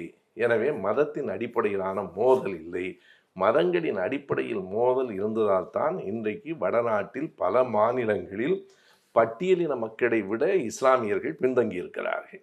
அதற்கான சான்றுகள் வேண்டுமென்றால் சச்சார் கமிஷன் அறிக்கையை நாம் முழுமையாக படிக்க வேண்டும். சச்சார் கமிஷன் அறிக்கை மாதிரி அத்தனை விவரமான புள்ளி உரங்களோடு ஒரு அறிக்கையை பார்க்க முடியாது. அந்த அறிக்கை சொல்லுகிற செய்தியே, வடநாட்டில் இப்போதும் கல்வி மறுக்கப்படுகிற இஸ்லாமியர்களுக்கு கல்வி மறுக்கப்படுகிற நிலை இப்போதும் இருக்கிறது என்பதுதான். எனவே இந்த முகலாய சாம்ராஜ்யம் வீழ்ந்ததற்கு பிறகு 1707 அவுரங்கசீபுக்கு பிறகு எப்படி மூவேந்தர்கள் ஆட்சி முடிந்து சிற்றரசர்கள் சேர சோழ பாண்டியன் என்று இருந்தார்களோ, அதுபோல அவுரங்கசீபுக்கு பிறகும் முகலாய அரசர்கள் பேருக்கு இருந்தார்கள். முகலாய அரசாங்கம் முடிந்து போயிட்டு. ஆனால் அவுரங்கசீப்பின் காலத்திலேயே அவருக்கு எழுந்த ஒரு பெரிய எதிர்ப்பு, அதை நாம் குறிப்பிட வேண்டும். அது என்ன என்றால், மராத்தியத்திலே ஒரு மன்னன் இருந்தான். அந்த மன்னன் அவுரங்கசீப்பை எதிர்த்தான். அவன் இறந்த பிறகு அவன் மகன் மிக வீரியத்தோடு அவுரங்கசீப்பை எதிர்த்தான். அவன்தான் வீர சிவாஜி. இந்த வீர சிவாஜி என்று நாம் சொல்லுகிற அந்த மன்னனை, சிவாஜி போன்ஸ்லே என்று சொல்லுகிற அந்த மன்னனை புரிந்து கொள்ள வேண்டுமானால் அதற்கு ஒரு திராவிட இயக்க பார்வை வேண்டும். நீங்கள் சிவாஜியை 3 கோணங்களில் பார்க்கலாம். ஒன்று, அவன் இஸ்லாமியர்களை எதிர்த்தவன். என்று காட்டப்படுகிறார். நீங்கள் சிலவற்றிலெல்லாம் எல்லோரும் பணிந்த பிறகும், ராஜபுத்திரர்கள் எல்லாரும் அக்பருக்கு கீழ் வந்து விட்ட பிறகும் ஒரே ஒரு ராஜபுத்திரன் அடிபணிய மறுத்தான். அவன் ராணா பிரதாப் சிங். ராணா பிரதாப் சிங் சில நண்பர்கள் தங்கள் பிள்ளைகளுக்கு ராணா பிரதாப் சிம்மன் என்று பெயர் வைத்திருக்கிறார்கள். முதலில் எனக்கு புரியவில்லை. பிறகு அதற்குள் ஒரு இஸ்லாமிய எதிர்ப்பு இருக்கிறது. ராணா பிரதாப் என்பதிலே ஒரு இஸ்லாமிய எதிர்ப்பு இருக்கிறது. அதுபோல சிவாஜி போன்ஸ்லே அவுரங்கசீபினுடைய அந்த பேரரசுக்கு அடிபணிய மறுத்தான். எனவே அவன் எப்படி காட்டப்படுகிறான் என்றால், இன்றைக்கும் நீங்கள் பார்க்கலாம், மும்பைக்கு போனால் சிவாஜி வாளோடு குதிரையிலே அமர்ந்திருக்கிற காட்சி சிவாஜியின் வீரத்தை குறிப்பதற்காக அல்ல, இஸ்லாமியர்களின் எதிர்ப்பை பதிவு செய்வதற்காக. இஸ்லாமியர்கள் எதிர்க்கப்பட வேண்டியவர்கள் என்பதற்கு அடையாளமாக சிவாஜி காட்டப்படுகிறார். ஆனால் அதே சிவாஜியை ஜோதிராவ் பூலே தன்னுடைய புத்தகத்திலே மிக தெளிவாக சொல்லுவார், இவன் அந்த மண்ணின் மக்களுக்காக எழுந்த மாவீரன். அவன் மாவீரன் தான், மண்ணின் மக்களுக்காக எழுந்தவன். யாராவது ஒரு இஸ்லாமியரை எதிர்த்து எழுந்தவன் அல்ல, அந்த மக்களின் உரிமைக்காக, விடுதலைக்காக எழுந்தவன் என்பது ஜோதிராவ் பூலே தருகிற பார்வை. மிகச் சரியாக சிவாஜி காட்டியது அறிஞர் அண்ணாவின் சிவாஜி கண்ட இந்து சாம்ராஜ்யம். இன்றைக்கும் நீங்கள் கலைவாணன் பொம்மலாட்டம் பற்றியெல்லாம் பேசி கொண்டிருந்தீர்கள். பொம்மலாட்டத்தில் இன்றைக்கும் தம்பி கலைவாணன் அதை நாடகமாக நடத்தி கொண்டிருக்கிறார். சிவாஜி கண்ட இந்து சாம்ராஜ்யம் ஒரு எழுச்சி மிக்க காப்பியம். அண்ணாவின் பார்வை என்ன? அந்த ஆர்எஸ்எஸ்ஸினுடைய பார்வை அவன் இஸ்லாமியர்களுக்கு எதிர்த்தவன். ஜோதிராவ் பூலே போன்ற அறிஞர்களின் பார்வை அவன் மண்ணின் மைந்தன், மண்ணின் விடுதலைக்காக போராடியவன். அண்ணாவின் பார்வை பார்ப்பனர்களால் இழிவுபடுத்தப்பட்ட ஒரு பார்ப்பனர் அல்லாத அரசன். அதுதான் கடைசி வரைக்கும் அவன் பதவி ஏற்பதற்கே அனுமதி மறுக்கப்பட்டது இல்லையா? நீ சத்திரிய வம்சத்தில் பிறக்கவில்லை, நீ சூத்திரன், நீ மன்னனாக முடியாது, மன்னன் ஆகவே முடியாதா என்று கேட்டபோது, ஆகலாம், சில விஷயங்களை நீ செய்தால் ஆகலாம் என்றுதான் காகுபட்டர் என்று காசியில இருந்து வரவழைத்தது. அந்த பாத்திரத்தில் அண்ணாவே நாடகத்தில் நடிப்பார். எனவே ஒரே சிவாஜி 3 கோணங்களில் காட்டப்படுகிறார். அந்த சிவாஜி அவுரங்கசீப் காலத்திலே எழுந்த ஒரு வீரன் தான். ஆனால் அவன் 1674 1670 வரைக்கும் 6 ஆண்டுகள் தான் இருந்தான். எனவே அந்த எதிர்ப்பு பெரிதாக வளரவில்லை. 1707 அவுரங்கசீப் இறந்து போகிற வரைக்கும் முகலாய சாம்ராஜ்யம்தான் வலிமையாக இருந்தது. அதனை அப்படியே ஏறத்தாழ 30 பக்கங்களில் இந்த முகலாய சாம்ராஜ்யத்தின் வரலாற்றை, அதுவே மிகச் சுருக்கம்தான். முகலாய சாம்ராஜ்யத்தின் வரலாறு நீங்கள் படிக்க வேண்டும் என்றால் 1000 பக்கங்களுக்கு குறையாமல் அது வரும். 30 பக்கங்களில் அதனுடைய சுருக்கமாக நேரவர்கள் சொல்லியிருக்கிறார். அதற்கு பிறகு வந்த அந்த செய்தி தான் மிக முக்கியமானது. மன்னர்களின் போராட்டங்களை தாண்டி இந்த உலகத்தில் யுக புரட்சி மாதிரி ஒரு தொழில் புரட்சி வந்தது. இண்டஸ்ட்ரியல் ரெவல்யூஷன் என்று நாம் சொல்லுகிறேன். அந்த தொழில் புரட்சி நேரு எதை குறிக்கிறார் என்றால், மன்னர்கள் வாளெடுத்து போர் செய்ததை காட்டிலும் விஞ்ஞானிகள் அறிவிலிருந்து புறப்பட்ட சிந்தனைகள் தான் இந்த உலகை உயர்த்திற்று என்பதுதான் அதில் இருக்கிற செய்தி. இதற்காகவெல்லாம் தான் நேருவுக்கு நாம் நன்றி சொல்ல வேண்டும். நேருவினுடைய சிந்தனை மறுபடியும் அவருடைய கொள்ளுப்பேரனுக்கு வந்து கொண்டிருக்கிறது என்று நான் கருதுகிறேன். எல்லோரும் கேட்பார்கள், நீங்கள் எப்படி ராகுலை மட்டும் ஏன் ஆதரிக்கிறீர்கள்? எனக்கு என்னவோ அவர் பேச்சை பார்த்தால் பெரியார் பேரன் மாதிரி பேசுகிறார், எனவே நான் அவரை ஆதரிக்கிறேன் என்று சொல்லுவேன். அந்த இண்டஸ்ட்ரியல் ரெவல்யூஷன் பற்றி நேரு எழுதுகிற போது ஒன்று சொல்லுகிறார். குறிப்பாக இந்த ஜேம்ஸ் வாட்டை குறிக்கிறார். 1757 என்று கருதுகிறேன். ஜேம்ஸ் வாட் கண்டுபிடித்த அந்த நீராவி இயந்திரம் இந்த உலகத்தின் முகத்தை மாற்றிற்று. அதற்கு பிறகு இங்கிலாந்திலே அடிப்படையில் 3 தொழில்கள் வளர்ந்தன என்று எழுதுகிறார். ஒன்று பஞ்சு, இன்னொன்று இரும்பு, மூன்றாவது நிலக்கரி. நீங்கள் எண்ணி பார்க்கலாம், பஞ்சு, இரும்பு, நிலக்கரி. பஞ்சிலிருந்து தான் ஆடைகள், இரும்பிலிருந்து தான் இயந்திரங்கள், நிலக்கரியிலிருந்து தான் நீராவி. எல்லாம் இங்கே 1870 தான் இந்தியாவில் முதலாக தொடர்வண்டிகள் வருகின்றன. 1870. அப்படி வருகிற போது என்ன சொல்லப்படுகிறது என்றால் மக்களுக்கு புரியவில்லை. அது தலையிலே ஒரு பெரிய விளக்கு எரிகிறது. வெள்ளைக்காரன் ஒரு கொள்ளிவாய் பிசாசை கொண்டு வந்து விட்டான் என்று மக்கள் எதிர்க்கிறார்கள். 1875 ஒரு மிகப்பெரிய பஞ்சம் வருகிறது. அந்த பஞ்சத்துக்கு தாது வருட பஞ்சம் என்று பெயர். அதற்கு பிறகு என் அப்பா சொல்லுவார், அதற்கு பிறகு 60 ஆண்டுகளுக்கு ஒரு முறை எப்போது தாது வருடம் வந்தாலும் மக்கள் அஞ்சினார்கள். தாது வருடத்தில் பஞ்சம் வந்தது என்பதை விட்டுவிட்டு தாது வருடம் வந்தால் பஞ்சம் வரும் என்று மக்கள் கருதினார்கள். நான் அடிக்கடி சொல்வது உண்டு, கொட்டும் மழையில் ராஜாஜி கலைஞர் வீட்டுக்கு வந்தார். இல்லை இல்லை, ராஜாஜி வரும்போது மழை கொட்டியது. இரண்டுக்கும் எவ்வளவு பெரிய வேறுபாடு இருக்கிறது பாருங்க. தாது வருடமெல்லாம் பஞ்சம் வராது, பஞ்சம் வந்தது தாது வருடத்தில். அது 1875. அதை எதற்கு குறிப்பிடுகிறேன் என்றால், அப்போது என்ன சொன்னார்கள் என்றால், இந்த ரயில் வந்தது, எல்லா ஜாதிக்காரனும் ஒன்றாக ஏறலாம் என்று வெள்ளைக்காரன் சொன்னான். அதனால் தான் பஞ்சம் வந்தது. பஞ்சம் வந்ததற்கு காரணமே ஜாதி பார்க்காமல் எல்லோரும் தொடர் வண்டியில் ஏறலாம். ஏனென்றால் பேருந்துகளில் எப்படி இருந்தது, இந்த ஜாதிக்காரன் ஏறவே கூடாது என்று இருந்தது. எனவே அந்த ரயில் வருகிற போது அதற்கு ஒரு பெரிய எதிர்ப்பு வந்தது. ஆனால் அந்த நீராவி என்ஜினை ஜேம்ஸ் வாட் கண்டுபிடித்ததற்கு பிறகு உலகத்தின் நிலை மாறிற்று. ஐயா பெரியார் தான் சொல்லுவார், சிக்கிமுக்கி கல்லிலிருந்து நெருப்பை கண்டுபிடிச்சவன் தானடா உலகத்துல முதல் விஞ்ஞானி. நீங்க எண்ணி பார்த்தா நெருப்பும் சக்கரமும் இந்த உலகை மாற்றின. நெருப்பும் சக்கரமும், நெருப்பு நம்மை சூடாக்கியது, சக்கரம் ஓரிடத்திலிருந்து இன்னொரு இடத்திற்கு கொண்டு போய் சேர்த்தது. இல்லையானால் மனிதர்கள் திட்டாகத்தான் வாழ்ந்திருப்பார்கள். அதுபோல இந்த பஞ்சு ஆலைகள் அங்கே வந்த பிறகு இங்கேயும் வந்தன. நில உடைமை சமூகம் உடைந்தது. அதை நேருடைய பார்வையில் எந்த ஒரு மாற்றமும் ஒரு சமூக பண்பாட்டு மாற்றத்திற்கு காரணமாக இருக்கும். நில உடைமை சமூகம் முடிந்து ஒரு வயல், ஒரு நிலத்தை நம்பியே வாழ்ந்த குடும்பம் ஒரே இடத்துல இருந்தார்கள். எப்போது ஆலைகள் வந்தனவோ அப்போது இந்த குடும்பத்தில் இருக்கிற பிள்ளைகள் ஒவ்வொருவரும் ஒவ்வொரு ஊருக்கு போனார்கள். இந்த குடும்ப அமைப்பும் உடைந்தது, நில உடைமை சமூகமும் உடைந்தது. இதற்கெல்லாம் இந்த காரணமே இந்த தொழில் புரட்சி தான். இந்த தொழில் புரட்சி தொடங்கிய பிறகு இங்கிலாந்தினுடைய முகம் மாறிற்று. அது உலக அளவிலே பரவிற்று. இதை எழுதுகிற இடத்தில் மிக கவனமாக நேரு அவர்கள் தன் மகனுக்கு ஒன்றை எழுதுகிறார். இந்த தொழில் புரட்சி வந்தது, இயந்திரங்கள் பெருகின, தொழிற்சாலைகள் வந்தன, நமக்கு மகிழ்ச்சி தான். ஆனால் இந்த இடத்திலும் நாம் நேருவை கவனமாக குறித்து நன்றி சொல்ல வேண்டும். நேரு எழுதுகிறார், ஆனாலும் இதனால் முதலாளிகள் மட்டுமே பயனடைந்தார்கள். உலகம் வளர்ச்சி அடைந்தது, தொழிற்சாலைகள் கூடின, தொழில் வளம் பெருகிற்று. ஆனால் தொழிலாளிகள் பயன்பெறவில்லை. யார் உழைக்கிறானோ அவன் பயன்பெறவில்லை. இதனால் முதலாளிகள் தான் பயன்பெற்றார்கள் என்று எழுதிவிட்டு அடுத்த வரியில் நேரு எழுதுகிறார், தொழிற்சாலைகளால் மட்டுமல்ல மதத்தினாலும் முதலாளிகள் தான் பயன்பெற்றார்கள். அதையும் அடுத்த வரியிலேயே எழுதுகிறார். மதமும் என்ன சொல்லிட்டென்றால், முதலாளிகளெல்லாம் சௌரியமாக இருக்கிறானே அவனெல்லாம் புண்ணியம் செய்தவன், நாங்கள் துயரப்படுகிறோமே.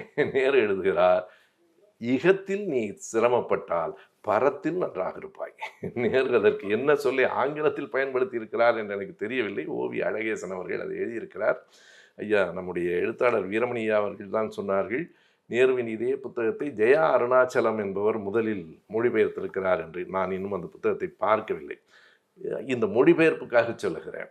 இகத்தில் நீங்கள் துன்பப்பட்டால் பரத்தில் சுகமாக இருக்கலாம். நீ செத்து போனதுக்கப்புறம் உனக்கு மோட்சம் வந்துடும்டா.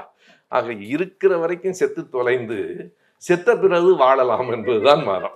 நீங்கள் மதம் நம்ம எப்படி ஏமாற்றுகிறது என்றால், ஏனென்றால் நீங்கள் அங்கே போய் சௌரியமாக இருக்கலாம் என்ற பிறகு நீங்கள் அங்கே போய் இந்த நடனம் எல்லாம் பார்க்கலாம், அங்கே எல்லாம் அதைத்தான் அவன் இங்கே பார்த்து தொலைகிறேங்கிறான்.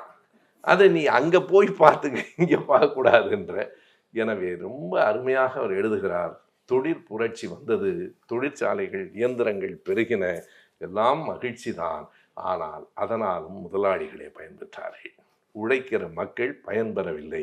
அடுத்த வரியில் அவர் சொல்லுகிறார், மதமும் அப்படித்தான், மதத்தினாலும் முதலாளிகள் தான் பயன்பெற்றார்கள், உழைக்கிற மக்கள் பயன்பெறவில்லை என்று எழுதி அந்த தொழிற்புரட்சி பற்றி எழுதுகிற நேரு அவர்கள் அந்த முதல் தொகுதியின் இறுதி பகுதியில் விரிவாக எழுதியிருப்பது பிரெஞ்சு புரட்சி பற்றி. நான் பிரெஞ்சு புரட்சி பற்றி விரிவாக சொல்லப்போவதில்லை, பெரும்பாலும் நம்ம எல்லோருக்கும் தெரியும். சுருக்கமான அந்த செய்தியை சொல்லுகிறேன். அதனுடைய விளைவு எப்படி தொழிற்சாலைகள் வந்ததால் முதலாளிகள் பயன்பெற்றார்களோ, பிரெஞ்சு புரட்சி வந்ததால் புரட்சிக்கு சம்பந்தப்படாத நெப்போலியன் பயன்பெற்றான். ரெவல்யூஷன் அண்ட் கவுண்டர் ரெவல்யூஷன் என்று அம்பேத்கர் எழுதுவது போல இதனை நேரு அவர்கள் நெப்போலியனை பற்றி எழுதுகிற போது அது எதிர்ப்புரட்சி என்கிறார். பிரெஞ்சு புரட்சியின் குழந்தை நெப்போலியன் என்றுதான் இன்றைக்கு உலகம் சொல்லுகிறது. நெப்போலியன் புரட்சியில் ஈடுபடவில்லை. நெப்போலியன் புரட்சியால் பயன் பெற்றார். அந்த புரட்சி எப்படி நடந்தது என்பதை எழுதுகிறார் வால்டே ரூசோ. இன்னும் அறிஞர்கள் இருந்தார்கள். ஆனால் அந்த புரட்சிக்கு யார் தூண்டுகோலாக இருந்தது? இந்த உழைக்கிற மக்களோ சிந்தனையாளர்களோ அல்ல, மக்களை ஒடுக்கியவர்கள் தான் புரட்சிக்கு காரணமாக இருந்தார்கள். அவருடைய பெயர் 16ஆம் லூயி. 16ஆம் லூயியும் அதனை விட மோசம் அவருடைய மனைவி மேரி ஆண்ட்ராய்டு.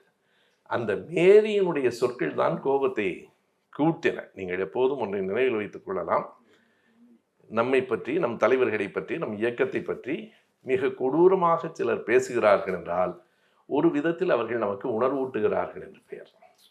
இன்று காலையிலிருந்து தலைவர் கலைஞர் அவர்களை பற்றிய அந்த பாடலை அவர்கள் பரப்பி கொண்டிருக்கிறார்கள்.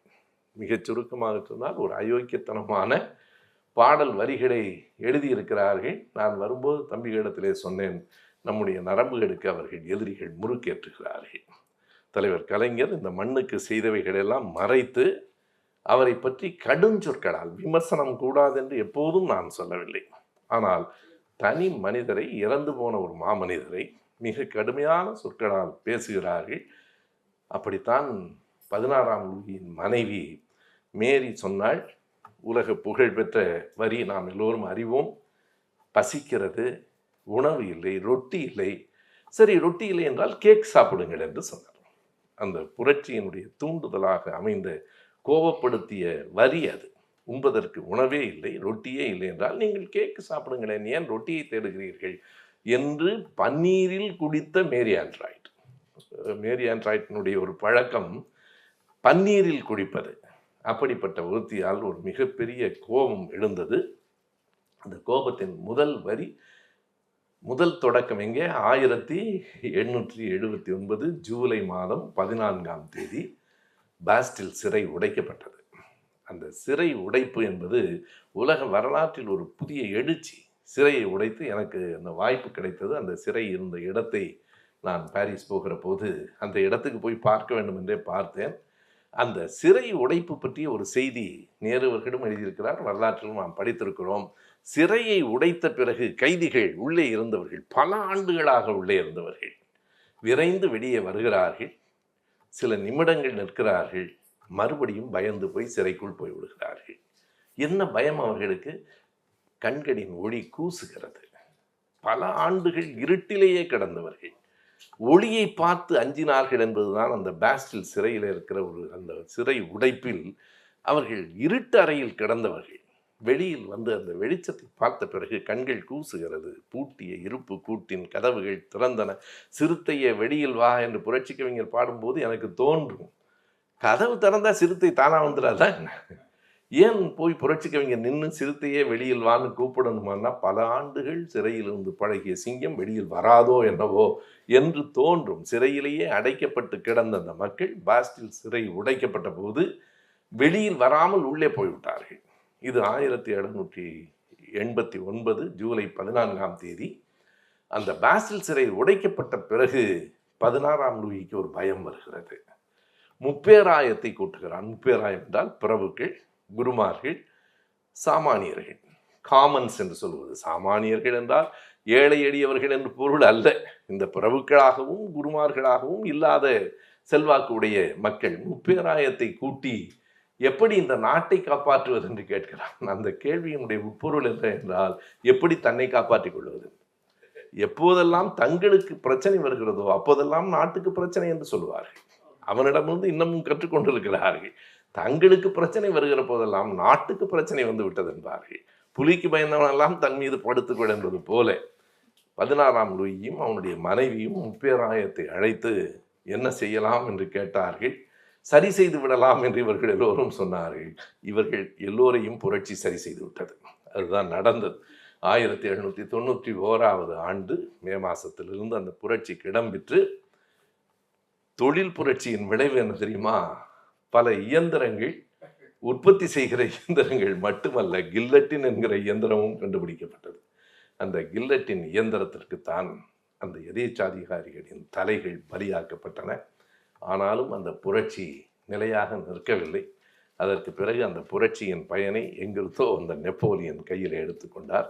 1804 நெப்போலியன் வந்தார். 1814 வாட்டர்லூவில் தோற்று போகிற வரையில், 1821 சென்ட் ஹெலினா தீவில் சிறை வைக்கப்பட்டு இறந்து போகிற வரையில் அது பிரான்சின் காலம் அல்ல, ஈரோப்பின் காலம் அல்ல, அது நெப்போலியனின் காலமாக இருந்தது. 1804 14 வரைக்கும். எனவே நெப்போலியன் வரைக்கும் வந்து நேரு அவர்கள் உலக சரித்திரத்தின் முதல் பகுதியை நிறைவு செய்திருக்கிறார். நாமும் இந்த 5 அமர்வுகளில் முதல் தொகுதியை நிறைவு செய்திருக்கிறோம். மீண்டும் சந்திப்போம். நன்றி. திருக்குறளின் கருத்து செறிவையும் பகவத்கீதையின் அநீதி கோட்பாடுகளையும் ஒப்பிட்டு விளக்கும் உயரிய நூல். வழக்கறிஞர் அருள்மொழி, பேராசிரியர் சுப வீரபாண்டியன் ஆகியோரின் குறளும் கீதையும். விலை ரூபாய் 70 மட்டும். புத்தகம் வாங்க திரையில் தெரியும் தொலைபேசி எண்களுக்கு தொடர்பு கொள்ளுங்கள். மேலும் கருஞ்சட்டை பதிப்பகத்தின் இணையதளத்துக்கு வாருங்கள்.